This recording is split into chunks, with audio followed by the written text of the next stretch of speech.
रामपुर गांव में शर्मा परिवार रहता था। इस परिवार के मुखिया थे शिवनाथ शर्मा जी, जो ईमानदारी और सादगी के लिए पूरे गांव में जाने जाते थे। उनकी पत्नी सरोज देवी एक संस्कारी, धैर्यवान और प्रेम से भरी महिला थी। उनके 2 बच्चे थे। बड़े बेटे का नाम अमित और छोटी बेटी का नाम कविता। शिवनाथ जी एक साधारण नौकरी करते थे।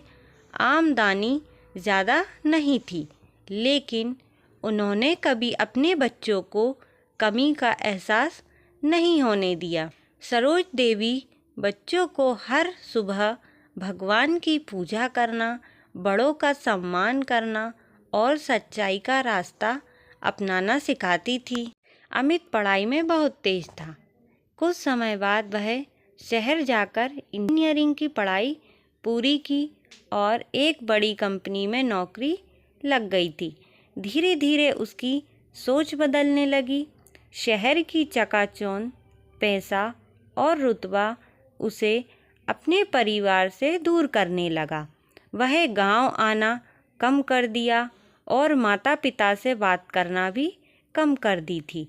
वहीं उसकी बहन कविता घर पर रहकर ही पढ़ाई करती थी।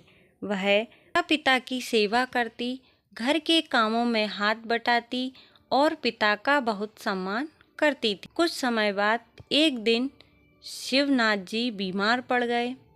सरोज देवी ने अमित को फ़ोन किया, लेकिन उसने काम का बहाना बनाकर आने से मना कर दिया। यह बात सरोज देवी के दिल को बहुत दुखी कर गई। कविता ने पूरी जिम्मेदारी संभाली। वह अस्पताल ले गई, दवाइयाँ लाई और दिन रात पिताजी की सेवा करती रही। कुछ दिनों बाद शिवनाथ जी ठीक हो गए। ऐसे ही धीरे धीरे समय बीतता गया। कुछ समय बाद अमित की नौकरी चली गई। जिस कंपनी पर वह घमंड करता था, उसी ने उसे निकाल दिया। दोस्त भी साथ छोड़ गए। तब अमित को अपने माता पिता की याद आई। शर्म और पछतावे के साथ वह गांव लौटा।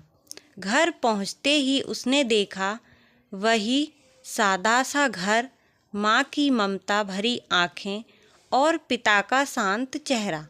अमित रो पड़ा और माता पिता के चरणों में गिरकर माफ़ी मांगी।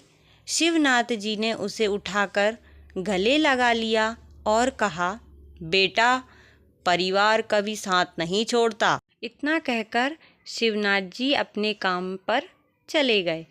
अमित ने घर पर रहकर छोटा सा काम शुरू किया। कविता ने भी उसका साथ दिया। माता पिता के आशीर्वाद से धीरे धीरे उसका काम चल पड़ा।